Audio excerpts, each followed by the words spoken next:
Përshëndetje të dashur ndjekës dhe mirë se vini në podcastin ton të radhës Rishtazi dhe sot të ftuar kam Ibrahim Mehmetin, analist politik, po për mua është një nga njohësit më të mëdhenj të zhvillimeve shoqërore në Maqedoni, sepse prej vitesh ka ndjekur dhe ka qenë pjesë e shoqërisë civile, duke ndikuar direkt në përmirësimin, sidomos të marrëdhënieve ndërretnike, por edhe në qetësimin pse jo të zhvillimeve politike, duke pasur poste të ndryshme si në sektorin jo qeveritar, ashtu edhe në qarqe diplomatike.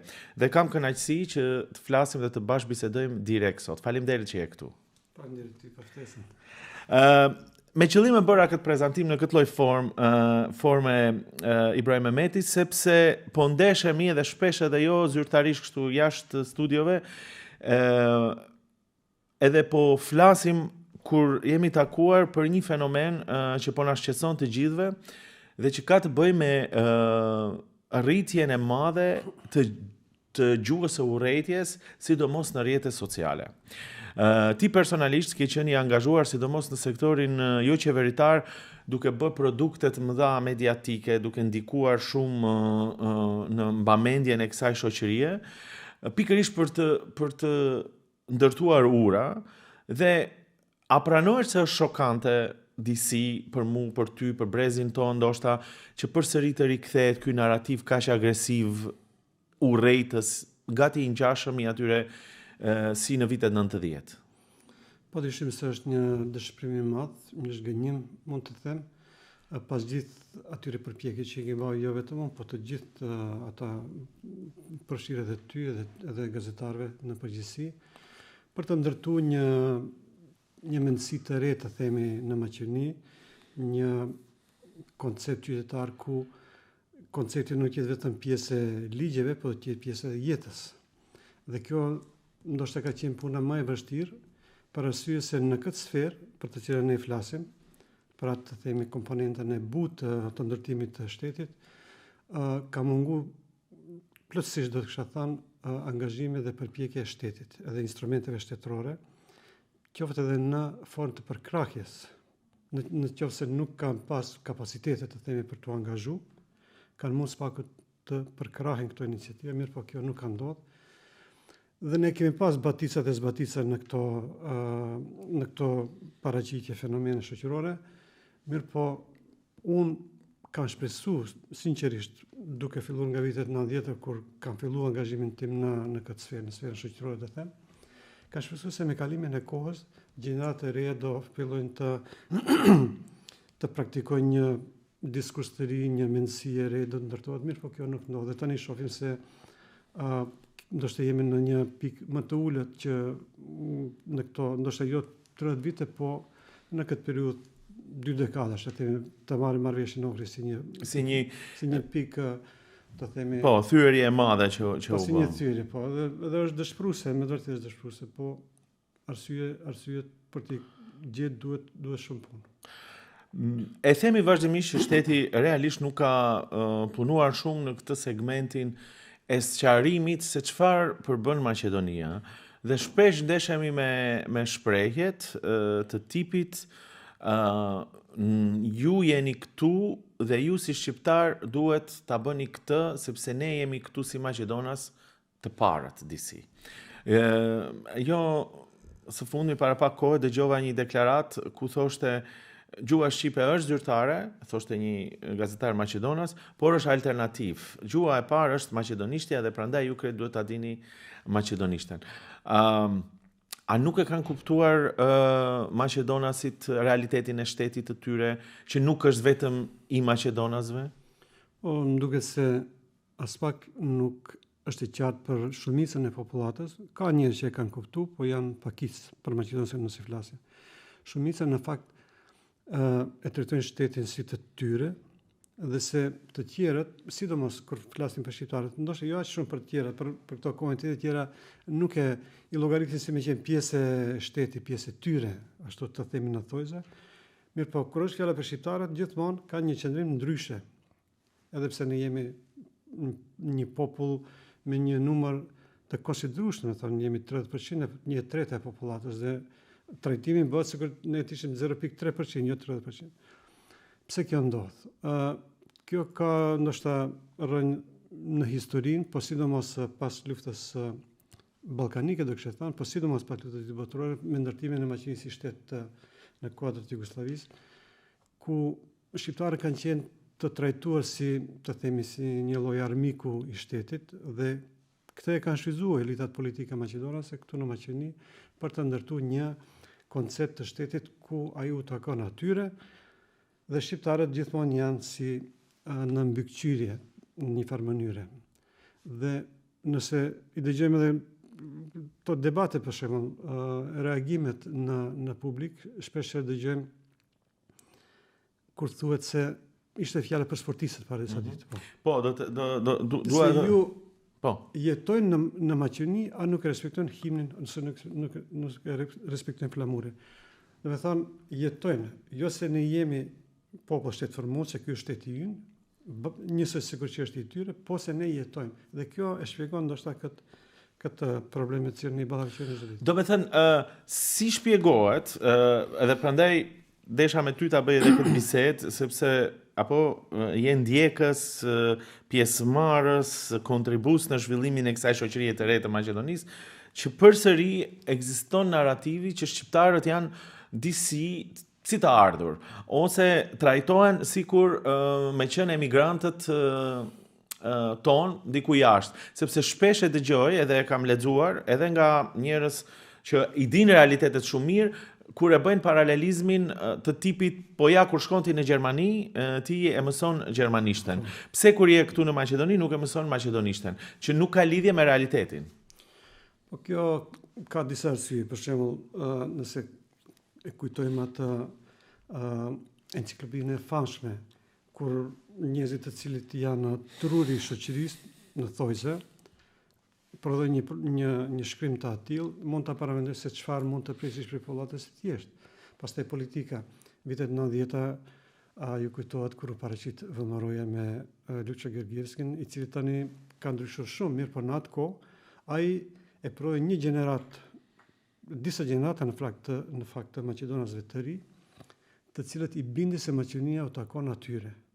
Dhe në ndërkohë, ose pas kësaj, nuk kishte asnjë faktor politik, bile edhe partitë liberale ose të majta, të cilat do të përpiqeshin që ta ndryshojnë këtë narrativ. Të thonë, jo, nuk është e vërtetë kjo që ju ka thonë juve vëmëroi vitet 90, po shqiptarët kanë qenë këtu, janë popull të cilët e kanë ndërtuar kështet bashkë me ne e kështu me radhë. Kjo nuk ka ndodhur asnjëherë, as nga intelektual, me përjashtime të vogla të cilat janë në një pikë uji, të themi. Dhe e gjithë kjo, nga ana tjetër mund të them se edhe shqiptarët, politika shqiptare nuk është përpjek që ta demontoj këtë paragjykim, sepse atyre ndoshta ju ka shku për shtatit të mos trazojnë ujërat, të jenë aty në pushtet, edhe shqiptarëve u kam premtuar se ne do t'i rregullojmë gjërat, mirë po në fakt këtë pjesë ndoshta edhe nuk e kanë kuptuar drejt, se kur janë njerëzit në pushtet ose një pozitë, gjithçka duket mirë, thotë jeta është e bukur, neve na respektojnë, ne kemi na vozisin, na japin privilegje dhe nuk e kanë trajtuar këtë problem si serioze. Mendoj kjo është edhe arsye pse ne nuk kemi. Ja ndodhemi në një moment të politikës ku kemi një qeverisje siç e kemi, e cila ka shkaktuar një tension të madh ndëretnik, por paralelisht me këtë kemi akuza, sidomos nga bloku shqiptar që është në qeveri, ku akuzohet kryesisht BDI-a duke i thënë që 20 vjet nuk është bërë asnjë gjë. Si ta gjejmë fajin njerë të vetja jonë? Vërtet nuk është bërë 20 vjet asnjë gjë? Nuk mendoj se nuk është bërë gjë, përkundër, nëse janë shumë gjëra, sepse nëse kujtojmë kushtetutën e vitit 91, ne u gjetëm jashtë gjitha rrjedhave që e përvojnë shtetin. Kështu që është nihilizëm të thuhet se nuk është bërë asgjë. Aq më tepër kur kjo thuhet nga njerëz që kanë qenë në atë pushtet për 20 e më tepër vite. Mendoj se kjo është thjesht një luftë politike, pa marrë llogari se kjo mund të prodhojë pasoja të reja. Sepse në luftën për pushtet, shumë njerëz që shohim në media dhe në paraqitje publike, thjesht e injorojnë atë pjesën ku duhet të mendojnë pse janë aty. Ata nuk janë aty për të ardhur në pushtet, ata janë aty për të përfaqësuar qytetarët, për të zgjidhur problemet.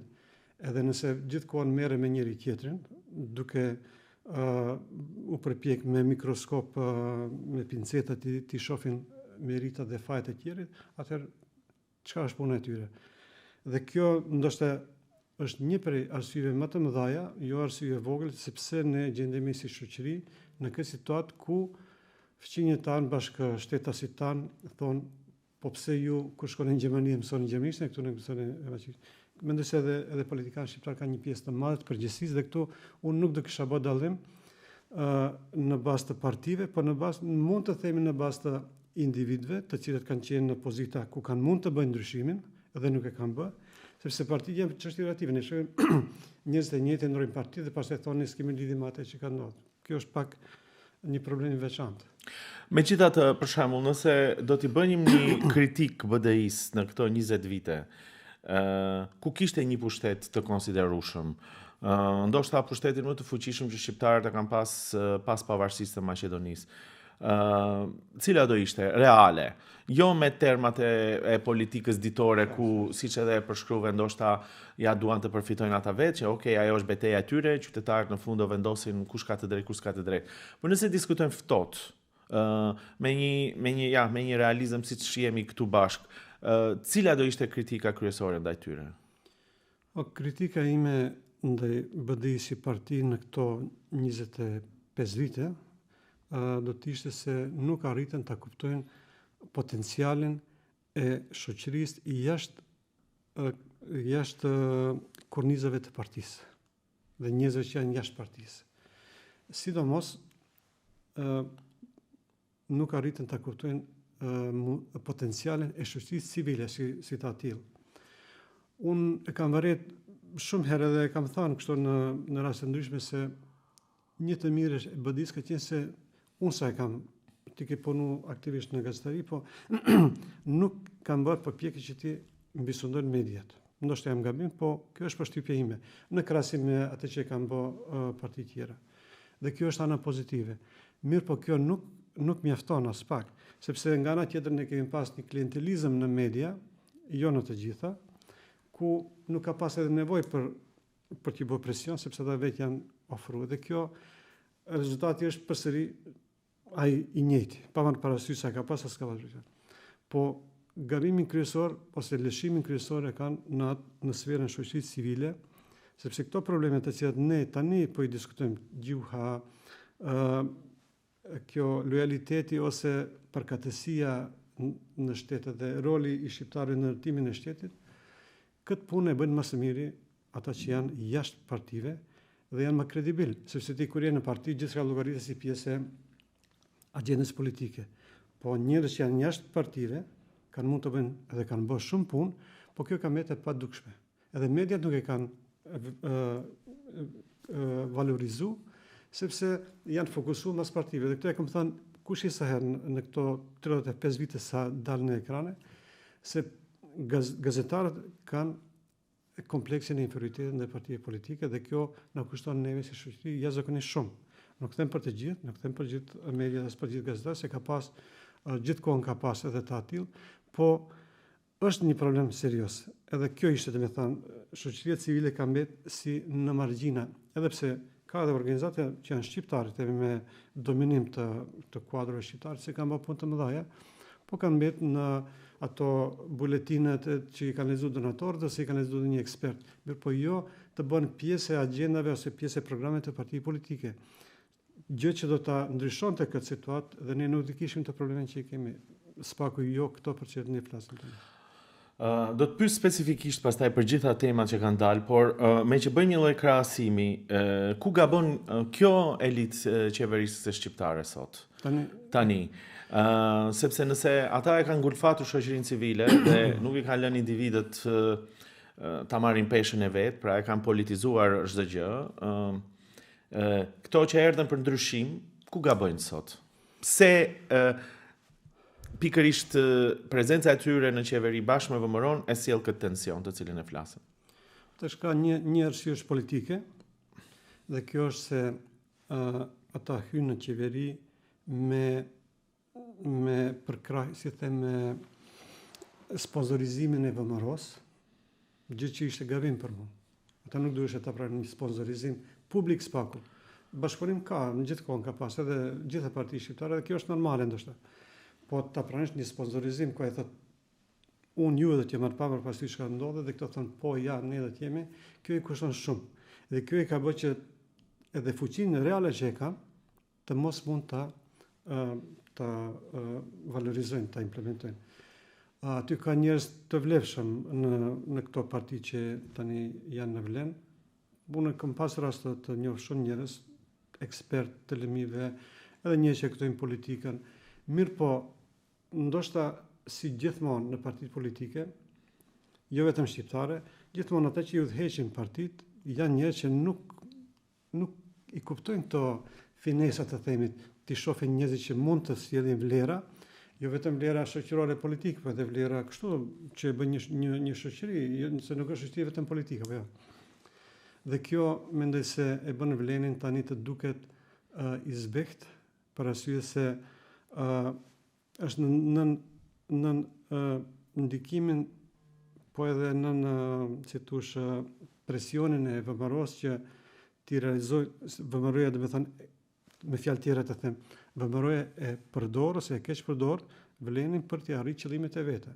Vleni mendoj se është i vetëdijshëm, njerëzit që udhëheqin vlenat, ka njerëz që i kuptojnë shumë mirë gjërat, sikur që ne që i kuptojnë, se kjo ndodh, mirë po nuk kanë fuqi të ta kthejnë, ta themi, këtë kakë. Dhe kjo mendoj se është ajo, sepse vleni është 2 vite si subjekt.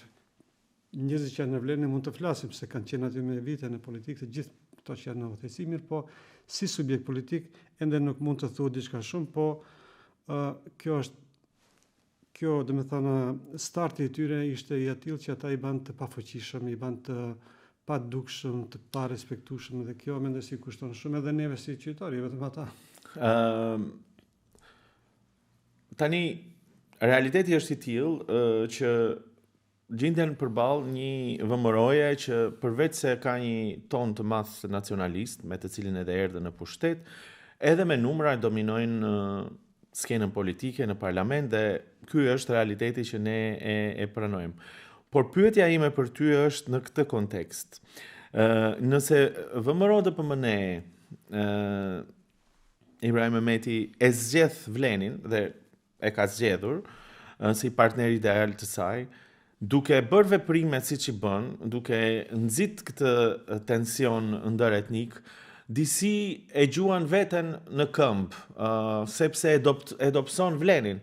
Atëre, ku është logjika e gjithë këtij reagimi? Nuk ulen sipas teje ato ti flasin që në fakt e dëmtojnë gjithë skenën, veten e vet në këtë lloj forme, duke marrë parasysh çfarë kanë thënë vetë në zgjedhjet vetëm pak muaj më përpara.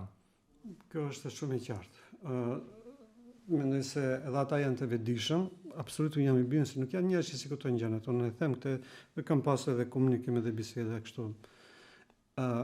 Mirë po, problemi nuk është vetëm ai se VMRO-ja e shtyp ose e dëmton vlenin. Kjo ka ndodhur edhe në kalumin, ne kemi pas që ndodhi partive tjera shqiptare që pranuan një farë raporti të këtillë me partitë maqedonëse. Po problemi kryesor është se në këtë mënyrë, si vepron VMRO-ja ndaj vlenit, po edhe ndaj opozitës shqiptare, ata në një farë mënyre janë duke i rënuar themelet e këtij shteti.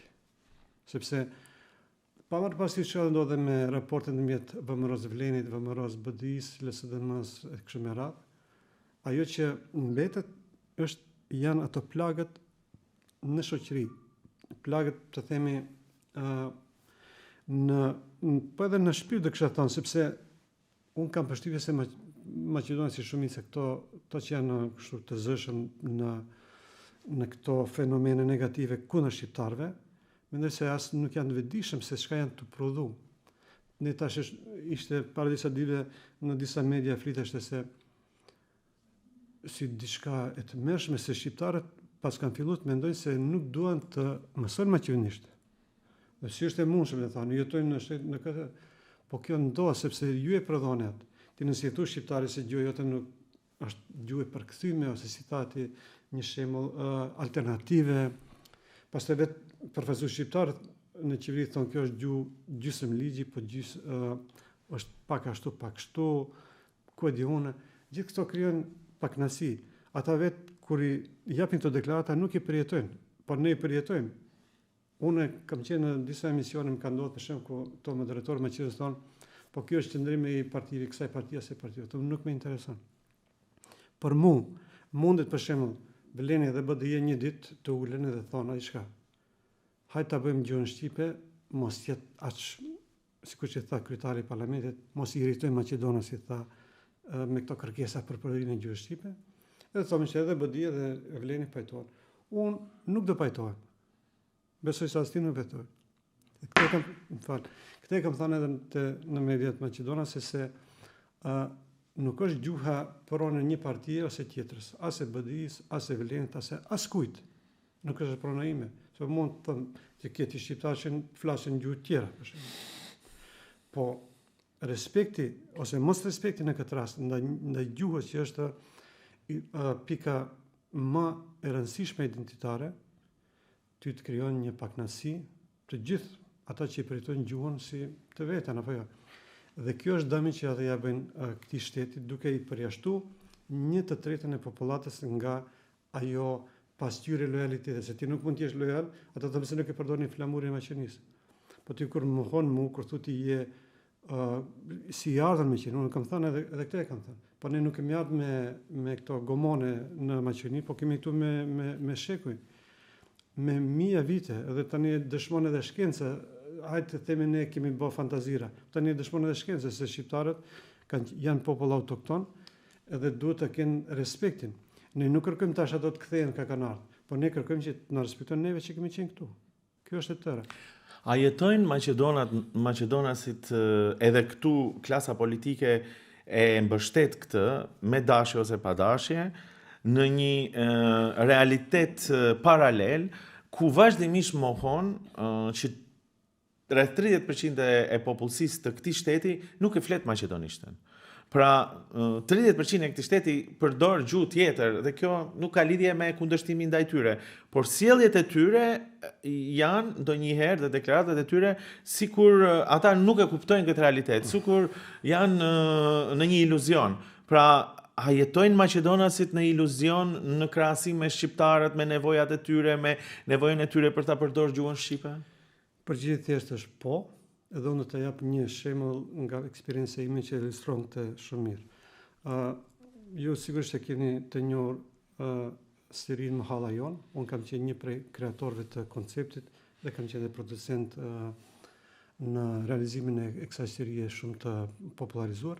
Dhe kur bisedonim, se kishte edhe ekspert maqedonas, bisedonim se si do duket, si do zhvillohet, domethënë, para se të shkruajnë skenare flasim. Edhe ekspertët maqedonas, domethënë njerëz akademik, insistonin që gjithçka të jetë në maqedonisht dhe të përkthehet në shqip, në turqisht, kështu me radhë, në televizionet që do ta emitojnë. Më thash, kjo është absurde. Pa psi. Po thash absurde sepse kur ne japim për shembull dialogje në një familje, se ke familje shqiptare, familje maqedone, turke, rome, kështu me radhë. Tash shqiptarët në Shqipëri asnjë nuk flasin maqedonisht. Po ama që tjetë i kuptueshëm, jo. Ti kur jep një film, ti e shpreh një pjesë të realitetit, spaku një segment të realitetit. Dhe unë e pas aty kishte një rezistencë sepse ata nuk e perceptojnë këtë që thua ti. Nuk e perceptojnë se shqiptarët flasin shqip në shtëpi, edhe pse me ata flasin maqedonisht. Po ne flasin puli maqedonisht me kolegë, sepse ata nuk e flasin gjuhën tonë dhe ne kemi qenë të detyruar. E them të detyruar sepse nuk duhet të ishte bashkë kështu. Domethënë, edhe në seri, në film atë, mirë po, me përfat kishte producent, ai kryeproducenti ishte amerikan, njëri me eksperiencë, tha po, tha, ky për mua tha ka të drejtë dhe unë jam shumë i lumtur që kjo ndodhi ashtu dhe tani e keni serin me çdo kush flet në gjuhën e vet në shtëpi, jashtë në maqedonisht. Dhe kjo ndoshta do të ishte minimumi që duheshte ne ta pranojmë, se ata duhet ta kuptojnë se shqiptarët e duan ta përdorin gjuhën e tyre. Jo vetëm në shtëpi kuptoj, por kjo është vetëm si një simbolik. Mua në këtë linjë më ka ndodhur shpesh kur më thonë po ja fëmijët nuk din maqedonisht. Edhe normalisht është shok duke ju sqaruar, po s'kan si ta dinë ata maqedonisht se ne në Shqip nuk në shtëpi nuk flasim maqedonisht. Ata e mësojnë maqedonishtën më vonë si nevojë për të bashkëtuar në këtë shtet. Tash edhe një moment interesant, këto kur flasin për gjuhën, për jurisprudencë. E thonë, po si ata do të punojnë në jurisprudencë, në avokat, gjyqtar e kështu me radhë, nëse provimi japin shqip se nuk do ta dinë maqedonishtën. Nuk dinë të. Edhe unë them, me kam thënë publikisht, do ta përsëris këtu. Unë për shembull deri 10 vite të moshës time, unë s'kam ditë maqedonisht thuaj asnjë fjalë. Kam jetuar në Nerez, në Shkup, në Karposht. Kemi fol shqip, kemi pas që maqedonisht, kemi pa një fjalë kështu shumë të paktë. Po sot ose para vitesh për shembull kur kam punuar me media, unë i kam lekturuar tekstet maqedonase. I kam lekturuar autor maqedonës, unë i kam lekturuar dhe u kanë gjetur gabime. Çfarë thotë? Do thotë se nuk është argument nëse dikush e provon në shqip se pastaj nuk do dika të shprehet në gjyq. Pa është nonsens, mendoj, është nonsens. Dhe kjo është një prej atyre argumenteve në thojza që e imponojnë gjuhën maqedonase se ti duhet gjithkohon. Edhe më në fund, nëse ne i pranojmë këto argumente si reale, duke nisë tash jurisprudencë si një shembull më i dukshëm, do të vinë në pikën thonë duhet ju edhe në shtëpi të litni që të sa më mirë kur të bëheni në administrat, po ne kam punuar edhe me projekte me institucione shtetërore. Punëtor të administratorë shqiptar, vetë maqedonisë më kanë pranuar se po kanë thënë 3 muaj, 6 muaj kanë pasur ngjecje, po tash ata janë më mirë se ne. E këto insistojnë se aja këto nuk kanë mësuar shqip edhe maqedonisht edhe këto nuk mund të jetë mirë. Kjo është vetëm një kështu keqpërdorim i një argumenti për ta rujt atë pozicionin superior edhe të privilegjuar në shoqëri dhe në administratë. Tani ne e filluam këtë bisedë pikërisht me këtë nocion Ibrahim Mehmeti që pse rishfaqen këto tema, ku DC na kthej në vitet 90, apo se ne i kemi ridiskutuar këto çështje. Por pyetja më konkrete është klasa politike aktuale, a nuk do duhet të reagojnë ndaj këtyre gjërave? Ata duket sikur heshtin, më keq akoma, e pa të thënë dhe ti, a nuk mendon se kur fillojnë ta vënë në dyshim normativat ligjore ekzistuese që lejojnë përdorimin e gjuhës shqipe, përtej atij debatit apo zyrtare jo zyrtare, por ligji aktual i gjuhëve krijon një mundësi të madhe të jashtëzakonshme të përdorjes së gjuhës shqipe dhe ky është fakt, kjo nuk është interpretim politik. Kanë në fakt kontribuar më shumë në nxitjen e zhvlerësimit të gjuhës shqipe. A duhet të mbajnë përgjegjësi vleni që e ka bërë këtë? Absolutisht po. Për mua është e pa kuptimt që eksponentë të tani themi kësaj partie, të partive të cilat e përbëjnë vlenin, filluan të thuan po nuk ka ligj për gjuhën shqipe. Dhe për mua ishte shumë e dhimbshme që këtë argumente e tha edhe kryeministri i Kosovës në atë moment se nuk ka ligj për gjuhën shqipe. Dhe unë mendoj se këto nuk janë në rregull apo nuk janë në rregull. Po ata në fakt pastaj në debat ndryshe e shpjeguan se ekziston ligji për përdorimin e gjuhëve. Po mirë dhe, gjuha shqipe është aty. Dhe kjo ishte një lojë politike. Unë mendoj se kjo ka qenë nxitur nga Moroja. Nuk e di me çfarë pazari politik, po të përgjigjem pyetjes tënde, sigurisht se kjo ka ndihmuar shumë në anën maqedonase, se ky debat nuk zhvilloi. Para disa vitesh kjo nuk ishte temë. Gjithë kjo të themi opinion maqedonës, debatin e kishte për tash si t'ja bëjmë kësaj pune, se ligji duhet të implementohet, e si ta gjejmë një mënyrë, ndoshta pak ti kështu eskivojmë disa, mirë po është implementuar. Edhe tabelet të rrugëve. Sot, do me thënë, ministri i punëve të brendshme, kur ishte kjo Safe City, i vori tabelet vetëm në maqedonisht. Për këtë ekziston. Për jurisprudencën nuk pas ka, do me thënë, provizion eksplicit. Po për këtë ka. Qyteti i Shkupit është qytet dy-gjuhësor. Nuk flas për tjerë, po edhe në Maqedoni është dy-gjuhësor. Gjuha shqipe është në Maqedoni gjuhë dy-gjuhësore. Dhe këtu shumë maqedonës citojnë kushtetutën e vitit 91. Po ka dhe shqiptarë që citojnë atë kushtetutën të vitit 91, po edhe amendamentet e vitit 2002 nuk e lexojnë deri në fund. E lexojnë vetëm atë pjesë, aha, këtu gjuhë zyrtare në nivel komunal, dhe me thënë gjuhë shqipe që në nivel komunal. Edhe këtë i kam dëgjuar edhe profesor, njerëz intelektual, jo njerëz të themi kështu të thjesht. Po njerëz intelektual thonë, po gjuhë shqipe është në komuna. Jo, gjuhë shqipe është në nivel të shtetit dhe në komuna. Në komuna ka 2 nivele. Gjuhë që flitet deri 20% të populacionit dhe mbi 20%. Mbi 20%, 50%. 50%. Po. Që është Tetova, Gostivari, Struga, Kërçova, e kështu me radhë, Dibra e tjerë.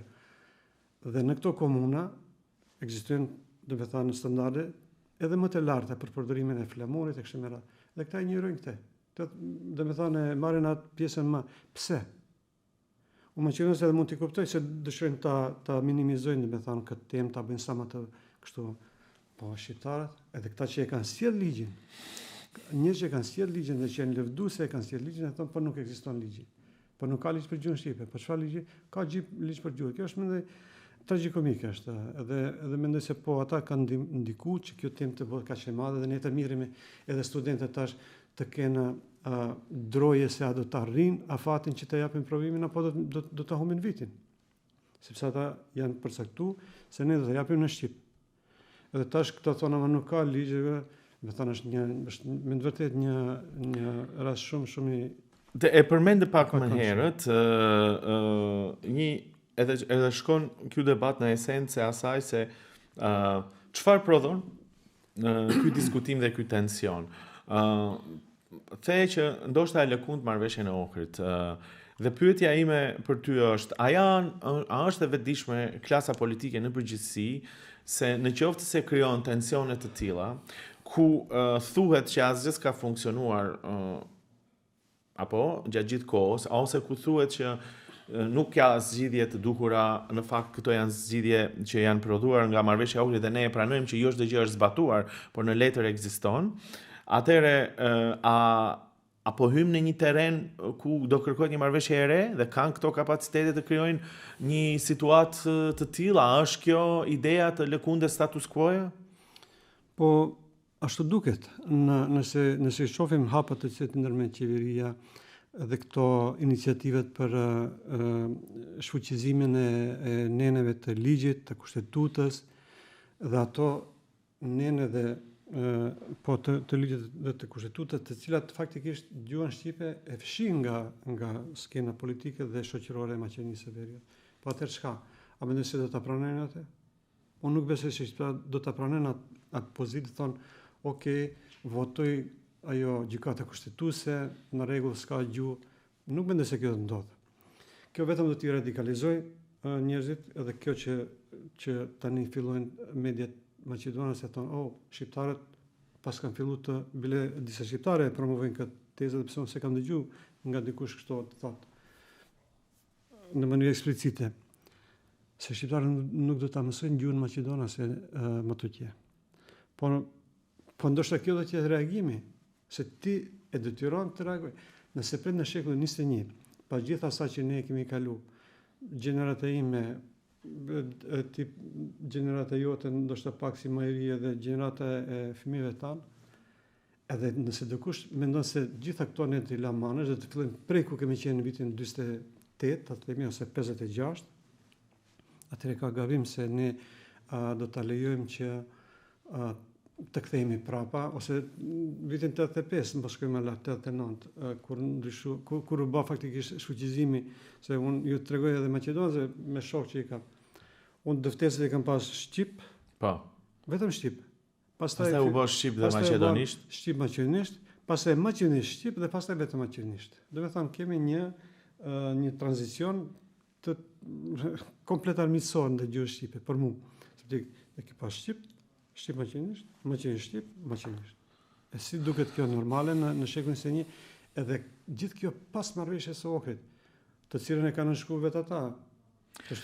Që ironia është jo vetëm aq, po që gjithë ndryshimet kushtetuese janë bërë duke përfshirë gjithë klasën politike maqedonase, ndërkohë marrëveshja është e nënshkruar me përfaqësuesit shqiptar dhe maqedonas që janë pjesë e jetës politike. A disha është edhe një problem general të klasa politike shqiptar-maqedon, se nuk e pranojnë përgjegjësinë e vet. Shiko, kur ishte marrëveshja e Ohrit, e nënshkruan Partitë Maqedonase dhe shqiptare. Partitë Maqedonase VMRO-ja atëhershme Lupço Gergievski, më duket si po, ai ishte. Deri të nesër më thotë, unë e nënshkruajta, po kjo s'ka lidhje. Edhe çka për ti? Tash ai thotë se tash bën një farë reverzioni të qëndrimit, mirë po dëmi është bë. Tani i ke eksponentë shqiptar, të cilët kanë qenë në BDI të zonë, shumë prej tyre, tani thonë, krejt që kanë bë BDI-ja, kur gjë, po ata janë lëndruar me ato të arritur, thotë kjo nuk vlen. Edhe çka për ti? Domethënë, edhe kjo çështje e marrëveshjes së Ohrit dhe kushtetutës, të njëjtit njerëz që i kanë pru, tani e mohojnë atë që e kanë pru me pompë, të themi, para opinionit. Dhe nëse ne si vëzhgues i shohim këta njerëz që janë aktual, nuk flasim ne për shekullin e 20-19. Edhe kur këta reiterojnë, të bëjnë një revizion të asaj që e kanë bërë vet, atëherë çka? Pyetja e ardhshme është si më tej. Edhe kjo që thuti imponohet si diçka logjikshme. Sepse nëse po përgjigje nuk kemi dëgjuar si më tej. Ne vetëm prandaj ndoshta edhe këtu është ngërë, se nëse ky tension krijon edhe e lind këtë pyetje, përgjigje nuk ka.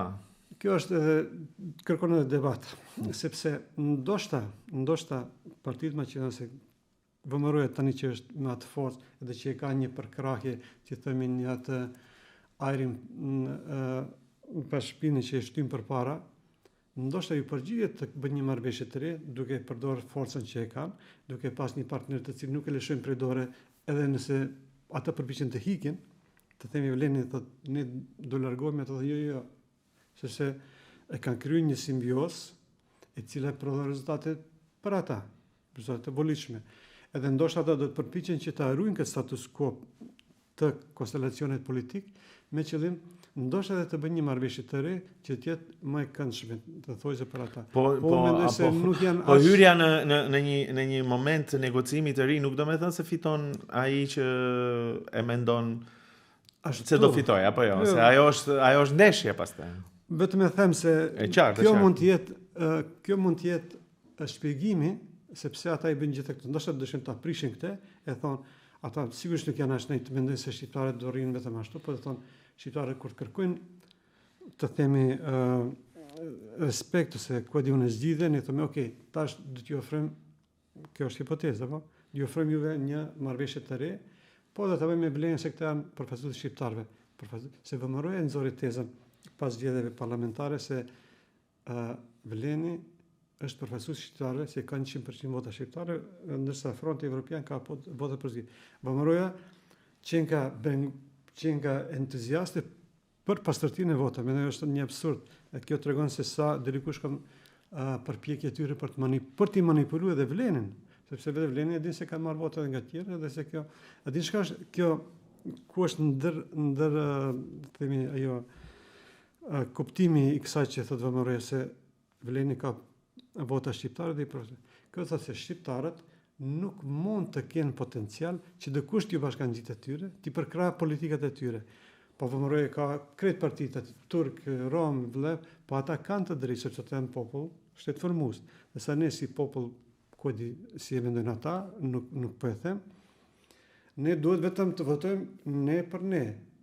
Dhe kjo mendoj se është edhe një prej atyre të themi kontradikteve rreth asaj se kush i ka votë pastra, që është një diskutim tjetër që shfaqet dhe që diskutojmë dhe në fund të bisedës apo do dua ta flas është mënyra dhe qëndrimi që një pjesë e klasës politike ende ka të paqartë përdorimin e flamurit ose kërkojnë lojalitet me himnin, nuk e kuptojnë pse himni shqiptar është aq i fuqishëm për shqiptarët. Dhe vazhdimisht ndeshemi me këtë pyetje. Po mirë, ne ja kemi shpjeguar atyre sa ç'duhet gjithë këtë emocion që e ka.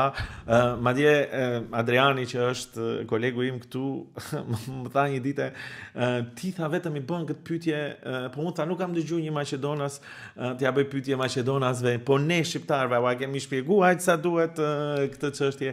Megjithatë unë do ta bëj pyetjen sepse është e rëndësishme ta diskutojmë, ta dëgjojnë që çfarë nën kupton himni për ne, çfarë nuk kupton flamuri, dhe jo domosdoshmërisht ne nuk e duam Maqedoninë, pse po mos e kishim dashur nuk do ishim këtu, por koncepti jon për Maqedoninë si shqiptar, atë që e shohun vazhdimisht është barazia, kurse koncepti që ata vazhdimisht e insistojnë është dominanca. Pyetja është shumë e vend, vetëm do ta shtosh edhe një segment se mediat maqedonase, jo vetëm shqiptarë që pyesin shqiptarët, po maqedonët asnjëherë nuk pyesin këtë pyetje. Ata thonë pse nuk e respektoni, thonë pse ju jepni përparësi, pse doni ta ndëgjoni himnin shqiptar. Dhe thonë përse, po pse jo?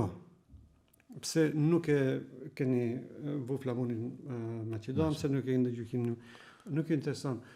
Më duket se ata nuk duan ta dëgjojnë këtë, po realiteti është se pse shqiptar ka dy arsye kryesore. E para është historike, se në luftën e dytë botërore, kur u formu Maqedonia, shqiptarët, një pjesë e madhe e shqiptarëve kanë luftuar në anën e, të themi, partizanët, të themi. Tash se ideologjia nuk ka qenë çështje ideologjisë, po ka qenë antifashizmi, që ka qenë një frymë e tmerrshme e historisë, apo edhe shumë mirë, antifashizmi, do të thonë ka qenë në krahun antifashizëm. Edhe ata kur kanë shku në luftë, ne kemi edhe përmendore tregojnë, ne kemi edhe në Qenë që është një fshat i vogël këtu në brenda Shkupit, aty ke përmenduar ku ka sa vetë janë vrarë si partizan në Strem. Po kur kanë shkuar ata të luftojnë, ju kanë thonë, ju të na bashkëngjitin me flamurin e Skënderbeut. Këtë kam dëgjuar prej protagonistëve të asaj kohe, që kanë qenë në luftë. Luftoni me ne me flamurin e Skënderbeut. Kështu e kanë thënë. Edhe kam pas edhe komandant shqiptar ka qenë do të them prej Maqedonie se vetëm s'ka pas probleme.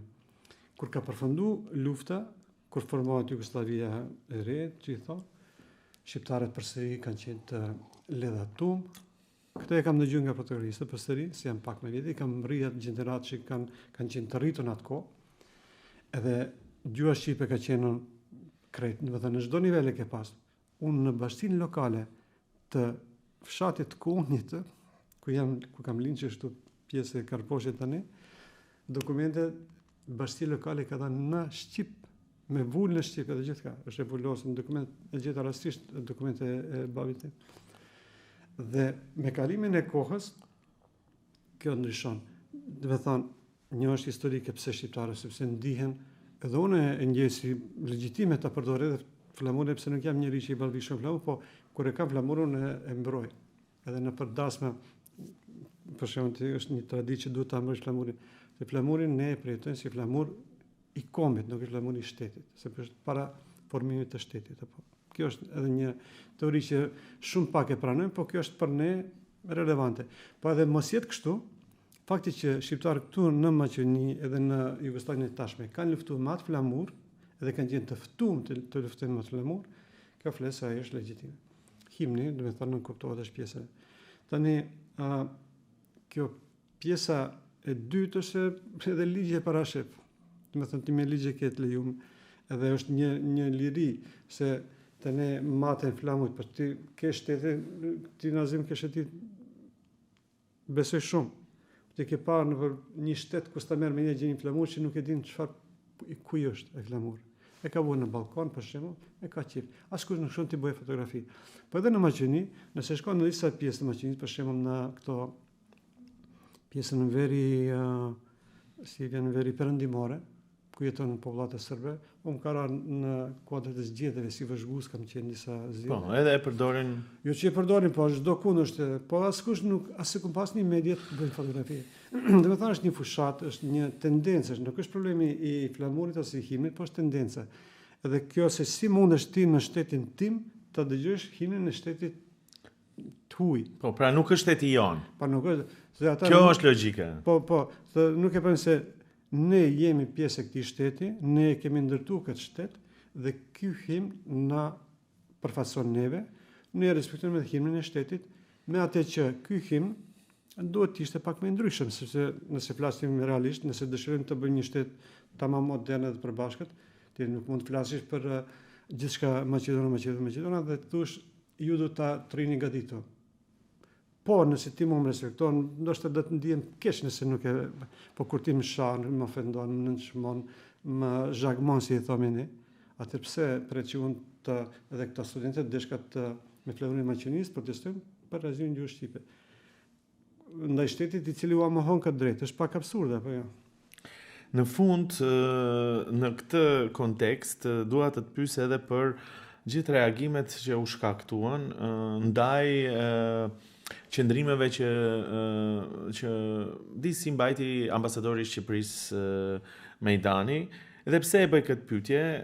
Sepse pati një përplasje gati diplomatike, por a është naive të mendohet se nuk do të ketë ndërhyrje, nuk do të ketë komente, nuk do të ketë reagime në qoftë se ndodhin këto çështje nga shqiptarët e rajonit? Si duhet ta shohim këtë çështje Maqedona si të pa tendencën e rrezikut, sepse vazhdimisht ideja është ju vjen rreziku nga shqiptarët dhe ne në vazhdimisht themi ne nga ne nuk keni rrezik dhe ata nuk e besojnë, nuk e dëgjojnë, dhe ja ishte ky gjithë ai reagim për ambasadorin.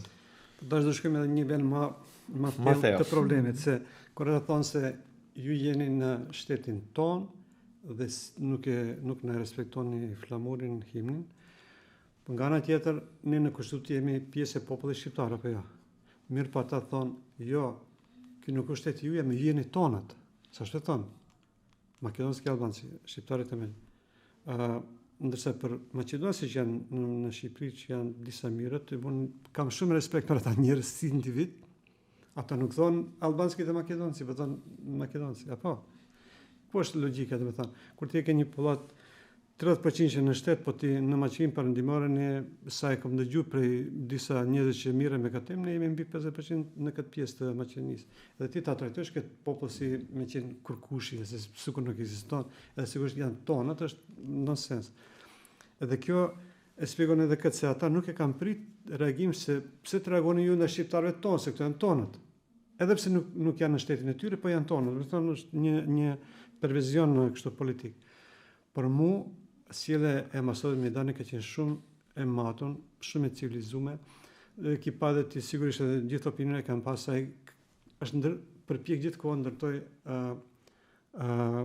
ura komunikimi edhe me maqedonasit, i ka ftuar në zyrën e tij maqedon artist, intelektual, edhe politikan, do të thënë ndoshta edhe sportist, edhe pse kam pa, me qëllim që tregohet se ne nuk fshihim diçka, për jemi transparent, dëshirojmë të bashkëpunojmë, dëshirojmë të jemi fqinjtë të mirë. Po kjo nuk thotë se ai nuk ka drejt të mbrojë shqiptar, sepse ka obligim edhe me kushtetutën e Shqipërisë, se ne jemi pjesë e popullit shqiptar. Vetë kjo tregon se është një manipulim, do të thënë me një për mua është tragjike, aq më tepër që partitë shqiptare në pushtet, partitë e Vlenit ose Vleni, e kanë udhëhequr ndoshta këtë iniciativë ose këtë denigrim të ambasadorit duke stigmatizuar se ky ban këtë, ky ban atë, që është turp. Mendoj pa marrë parasysh se ata e duan ose duan, por nuk është dashur, sepse është një temë pak më e madhe se sa interesat e vogla partijake në qeveri.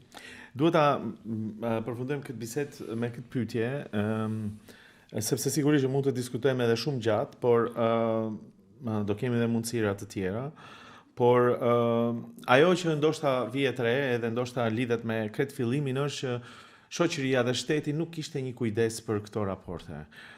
Ndoshta krejt ne menduam që me marrëveshjen e Ohrit kjo u përfundoi dhe tani hajde vazhdojmë më tej, po. Por siç duket, është një lloj alarmi, ose a duhet ta marrim si një lloj alarmi se çështjet e tilla ndëretnike sidomos do duhet të tregojnë kujdes. A do mësojmë nga kjo, sepse realisht e pranojmë që u kriju ky tension, u kriju ky fërkim, ja këto tema përsëri rikthehen. A duhet ta marrim, ta shohim si pozitive nëse mundet, si një alarm që për këto çështje duhet të diskutojmë, edhe siç duket duhet të risqarohemi për njëri tjetrin. Kjo pyetje është shumë e rëndësishme dhe ndoshta e shpjegon esencën e shumë problemeve që i kemi ne. Kur u bë marrëveshja, unë kam punuar si gazetar aktiv, kam shkruajtur në media ndryshme, ti ke qenë gjithashtu aktiv, edhe sigurisht kujtohet se disa herë tek e mbamend se unë kam shkruajtur dhe kam folur për këtë çështje, se në disa cikle, do të thonë, Partia Shqiptare në atë kohë që me që të jemi ma eksplicit, BDI kur ishte në pushtetin 2002-s, ata thonë se marrëveshja e Ohrit u përmbyll. Vitet 2000 sa, të së më kujtohet sakt. Po, më vonë, 2000, në disa herë është përsërit se gati se u përfundu. Pastaj ishte PDSH një kohë edhe ata më njerë thanë asgjë s'është bë deri 2006, tani ne i bëm krejt të që kanë pa bë, që s'është e vërtet. Pastaj u kthy BDI e tha këto s'ka bë asgjë. Edhe ky narrativ, domethënë këto betejë të vogla ndërmjet partive shqiptare për të dëshmuar se kush është realizuesi më i madh, dhe këtë traditë vazhdon edhe Vleni sot, që thotë asgjë s'ka bë këto 20 vite, ne do t'i bëjmë këto 2 vite, s'ka bë asgjë këta. Gjithë kjo faktikisht e ka relativizu çdo send që ka të bëjë me vreshjen e Ohrit. Çdo gjë që flasim ne është si diçka relative, nuk ka një përveç ligjeve që janë. Po dhe ligjet i mohojnë, apo thanë s'ka ligj. Do të thonë ekziston një realitet absurd, do të thonë ku nuk thuhet se këtë e kemi bë, këtë se kemi bë, po do ta bëjmë, ose le ta bëjmë tani që kanë ardhur. Ose kjo nuk është, jo, këto gjithçka është ose gjithçka po, ose gjithçka jo. Edhe kjo është pjesë e kësaj historie, dhe pjesë e këtij problemi me të cilin ne ballafaqohemi ne si shoqëri. Tash nuk do të thjesht disa kolegë që thonë politikanët e kanë këtë mirë, po derisa ashtu është, se politikanët e kanë mirë dhe për ata marrëveshja e Ohrit është implementuar ose nuk është implementuar, nëse nuk kanë qenë ata në ato pozite ku kanë mund të përfitojnë nga kjo implementim kësaj marrëveshje. Po ne si shoqëri, si qytetar, se politika nuk është për ato sa janë 1.000, 2.000, 20.000, ne si përfshim gjithë që punojnë në administratë, po është sa jemi ne 500.000, jemi 600.000, 700.000 në Maqedoni. Dhe këtu është problemi i politikës, ata duhet kujdesen për ne 30% vjen me numër mos gabim, por që 30% popullatës, se populata ndryshon. Ata kujdesen për 3% popullatës, për shembull, që janë në administratë, ata i kanë drejtat apo kuptohet se unë kujdesen për ata punojnë për mua, po administratën e kemi njerëz tanë që punojnë në administratë kështu me radhë. Po problemi është se ata e kanë përzi hesapin të themi me marrëveshjen e Ohrit dhe tash që ta dimë ne se është implementuar, s'është implementuar, çka ka mbet, çka s'ka mbet, e kemi vështirë. Ka pasur shoqëri civile, organizata jo qeveritare që kanë bërë hulumtime, kanë bërë analiza dhe ka ata gjendën dikunda si në do arkiva mirë, po politika këto nuk i njeh. Edhe politika funksionon me standarde që vetë i krijon. Edhe standarde për kënaqësinë e popullatës, standarde për sa janë të mira ligjet, nuk pyeten ata që janë subjektet e ligjit, pyeten ata që e kanë bërë, të kemi shumë mirë ligjin. Po e ke pyetur që duhet ta implementojmë. Edhe këto janë probleme që ne ndoshta edhe ne si shoqëri civile nuk e kemi shtyr të themi atë sa duhet. Po. Edhe pse nuk kemi pas edhe mundësi më shumë spa këtu në Maqedoni, se ne e dimë se sa mediat kanë probleme që të jenë më të që të imponohen të themi si faktor më i rëndësishëm. Unë shpresoj se kjo eksperiencë tani që na ndodhi me gjuhën shqipe, ky nënçmim dhe ofendim bile diksha thënë që i bë gjuhë shqipe, ndoshta do na çelë sy të gjithë neve dhe ndoshta pas kësaj do fillim të shikojmë pak më ndryshe, të flasim më ndryshe dhe të veprojmë më ndryshe. Atëherë po e përmbyll me këtë. Faleminderit edhe një herë që ishe pjesë. Sigurisht e thashë pak më do kemi shumë mundësi të tjera. Por është mirë që folëm kështu hapur, sidomos nga një njerëz që, siç thash edhe në fillim, ke kontribuar jashtëzakonisht shumë për marrëveshjen ose për mirëkuptimin e ndërsjell me akte konkrete me gjithë veprimtarinë që ke pasur. Ibrahim Mehmeti, faleminderit shumë. Faleminderit shumë edhe ty për ftesën. Të dashur ndjekës, këtu do të përmbyllim këtë podcast, pas disa ditësh do të vim sërish bashkë, deri atëherë, mirupafshim.